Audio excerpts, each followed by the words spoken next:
"Isn't my pink thing adorable?"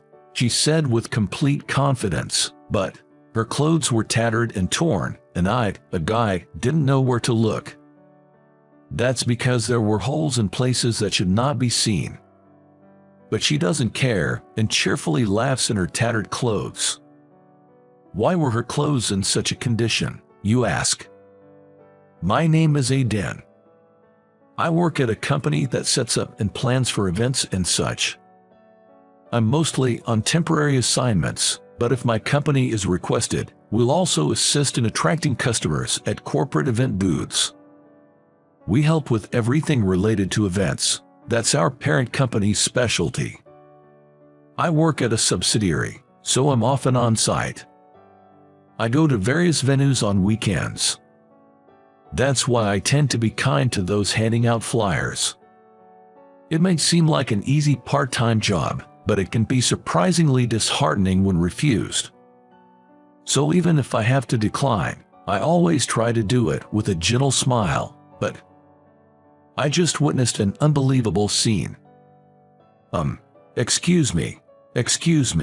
There was a girl trying really hard to call people over. A college student, perhaps. I can tell she's working really hard, but she's being completely avoided by the crowd. Why? Her approach is not bad at all. A bright voice and smile can disarm people. But her clothes are just awful. I mean, they do catch the eye, but they're incredibly tattered. Her jeans are torn to shreds, and her t-shirt is ripped so much that you can see her skin everywhere. Or rather, it's more like it's full of holes. Why is this young girl dressed in such ragged clothes and trying to attract people? Didn't she have other clothes, or was she so hard up for money that she couldn't buy any? There's so much to question. Her jeans aren't showing her skin, but there's pink fabric visible from the rips. What is that outfit? With that appearance, her hard work in trying to attract people is wasted, and she looks nothing but suspicious.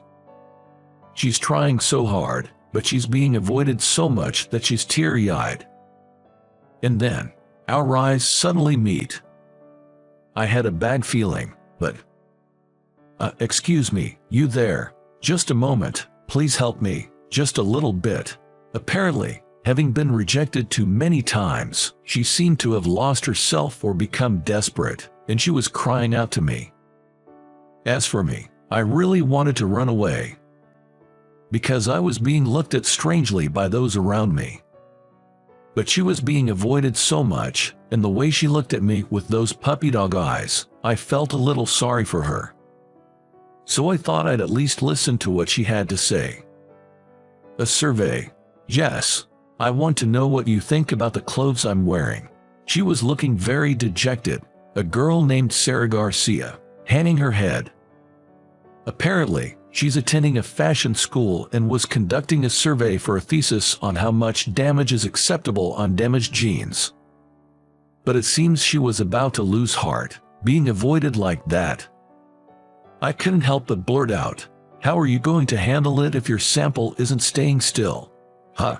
No, I mean, it's a survey about what people think of the person wearing the clothes, right? If you move, the survey results will change. Yes, the subject of a survey should not move. Suppose you are thought to look like you have holes in your clothes just by wearing them. But if you move in those clothes, the impression of the outfit might change. The image is entirely different when seen in motion compared to when stationary. Also, that outfit is too eccentric. You are ruining your chance to attract people. I've got experience in attracting people. Do you want me to show you a little? Really? Sarah's face brightened, and I felt a little motivated. I may not need to go that far, but it's just a kindness. I instructed her to stand with a smile. Then, I turned to the people who looked at her and said, "Hello, excuse me for speaking to you out of the blue. Actually, she's researching the impression that clothes give. Could you spare a moment to help us out?" That's how I got them to answer the survey. I tried to be as friendly as possible, and when I asked for help for a college student, most people answered a simple survey. If they refused, I'd just say sorry and leave. If 70% of people stopped and 50% answered the survey, that's good enough. Attracting attention is surprisingly hard. You're amazing. I struggled for an hour and only managed to stop one person, but you're like a pro. Well, I am a pro after all. We were approaching the time for which she had permission, so we had to break up for the day. Near the end, Sarah bowed her head in thanks to me. Thank you so much. All my college friends are busy with their thesis, so I have to do this alone. The data won't be enough with just today's survey results, so we'll do it again. I'll keep in mind what you taught me today. She said that cheerfully, but I could sense her anxiety about having to do it alone again. From now on, she'll look like a dejected puppy to me, and I feel somewhat heavy-hearted. Don't show me that look. I know all too well the difficulties of attracting attention. Would you like some help? Huh? Oh, I mean, if I'm not intruding. No way. Thank you so much. She repeatedly bowed, her eyes sparkling.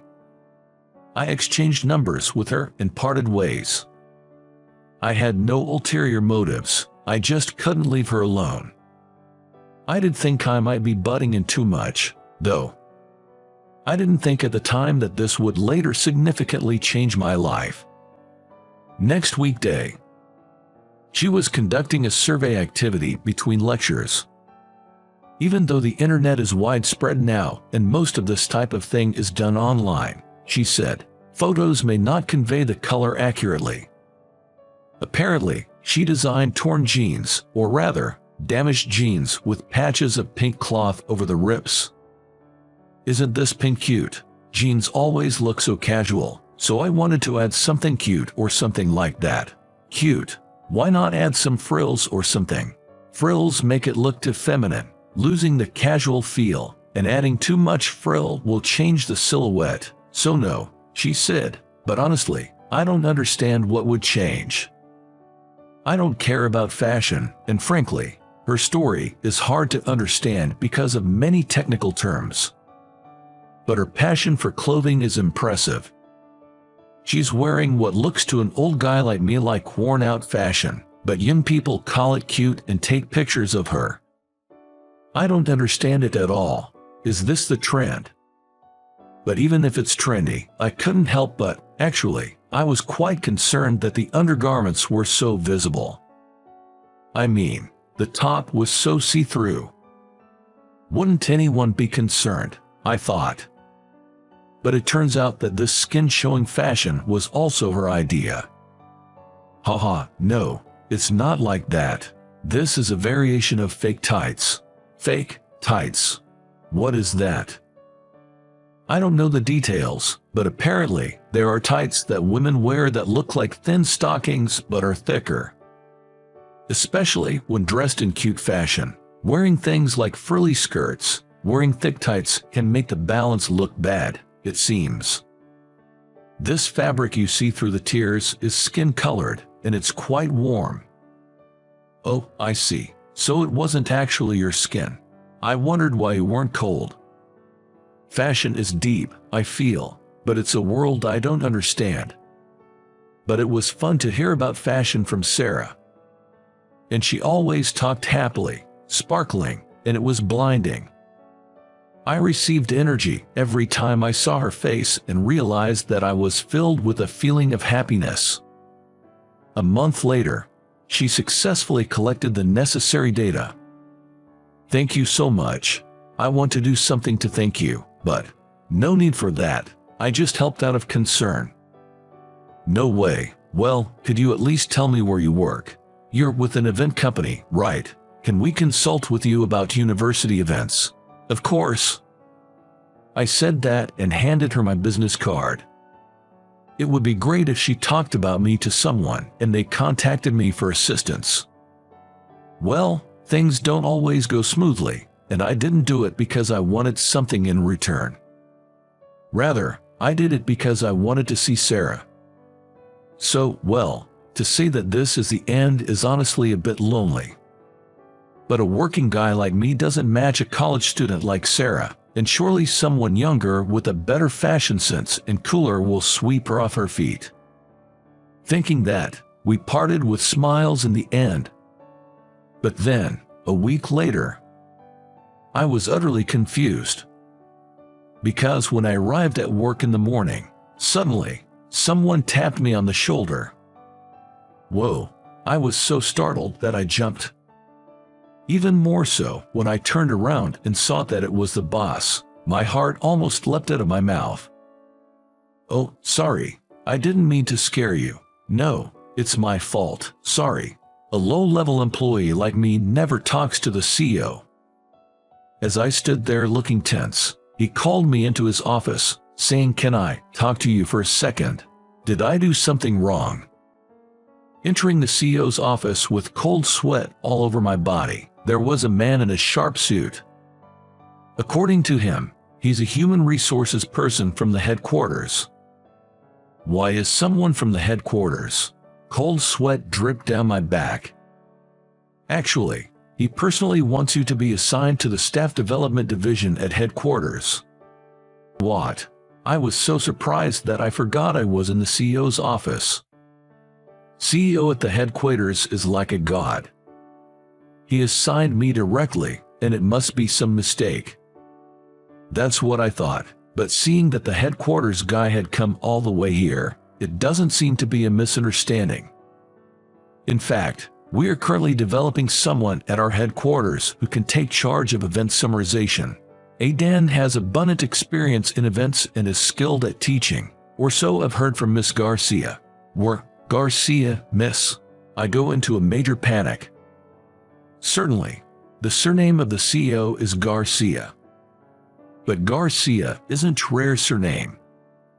However, I've only met one woman named Garcia recently, and the fact that she said I'm good at teaching, could it be?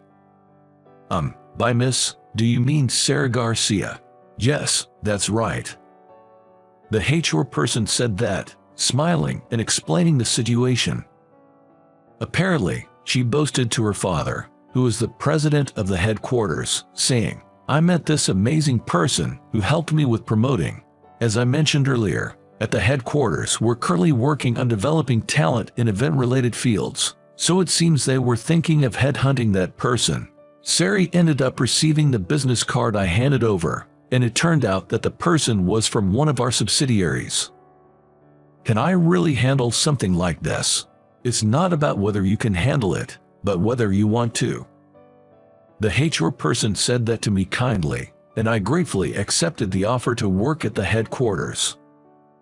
That's because I was freshly reminded of the difficulty of teaching others from my interactions with Sarah, and I wanted to try something new, like educating someone. So, I was transferred to the headquarters. The headquarters has a large office building, and I was very nervous as I had rarely been there. Moreover, since I was introduced by the CEO's daughter, I had to go and greet him. As I headed to greet the CEO, with great trepidation, I heard, Aidan, there is Sarah here as well. Why is Sarah here? I was surprised in various ways, but it seems she helps out at the company during her college breaks. I want to hold a fashion event in the future, and I'm studying for that. I also have a part-time job in fashion, so it's quite tough, Sarah said, laughing. I haven't seen her in a while, but today she was wearing office clothes, with pink tights, and was quite flashy. Well, this company handles events, so hairstyles and nails are relatively free. Listening to our conversation, the CEO said, "It seems my daughter has been taken care of, and as a father, I must thank you, but I won't be easy on you, so be prepared for that," putting me on notice. I hurriedly declared, "I will do my best."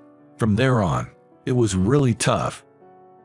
I struggled with unfamiliar tasks and made many mistakes. But the sense of accomplishment from completing the work was immense, and I became more and more absorbed in my work.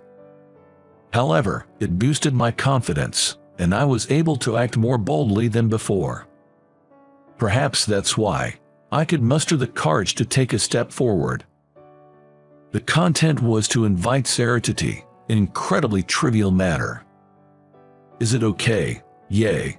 Sarah and I started having tea together frequently. Every time, I couldn't quite understand the mysterious fashion terms she told me, but being with her was fun. I think I like Sarah. I unconsciously muttered such a thing.